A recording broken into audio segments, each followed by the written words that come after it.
Lors de la mondiale de Russie pour la Coupe du Monde 2018, la souris VAR a été utilisée pour la première fois dans l'histoire de mondial.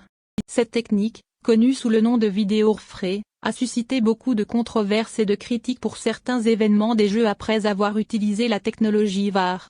Que savez-vous de cette technologie? En raison des erreurs d'arbitrage répétées dans les matchs qui ont coûté à certaines équipes une perte qui aurait pu être évitée, la FIFA a décidé de répondre aux demandes en utilisant des techniques modernes sur lesquelles l'arbitre s'appuie pour prendre des décisions sensées et le destin.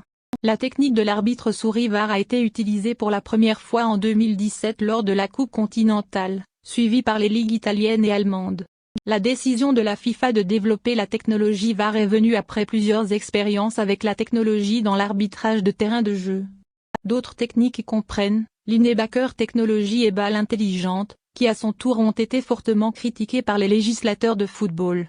Cette technique sophistiquée visait à éliminer la controverse en cours concernant les sentences arbitrales et leurs erreurs.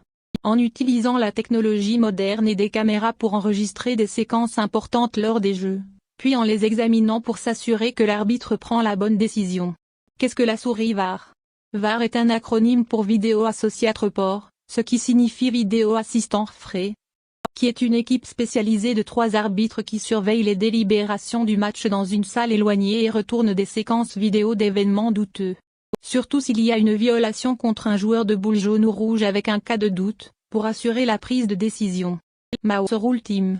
Comme nous l'avons mentionné, le comité du VAR est composé de 3 juges, un juge actuel ou ancien, qui agit à titre de juge principal de la vidéo, qui est responsable de la caméra principale et qui tient à jour les renseignements diffusés en direct si un fait douteux est examiné ou examiné.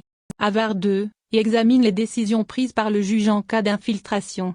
La 3e disposition concernait l'attention portée à la programmation télévisuelle et la bonne communication entre VAR et VAR 2 dans la zone d'infiltration.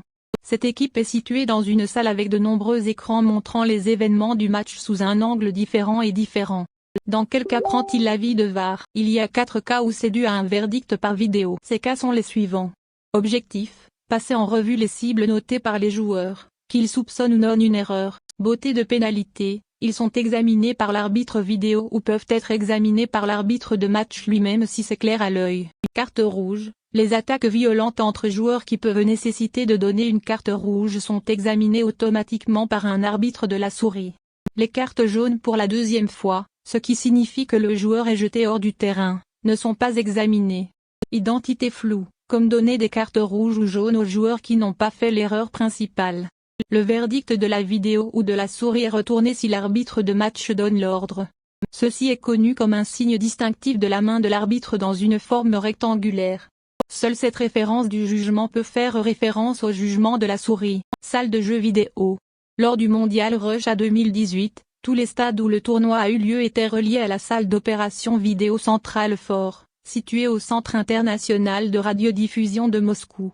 Les ordinateurs de la salle étaient connectés à des caméras dans les terrains de jeu grâce à un réseau de fibres optiques sophistiqué. L'arbitre principal du stade communique avec l'arbitre vidéo au moyen d'un système radio à fibre optique sophistiqué.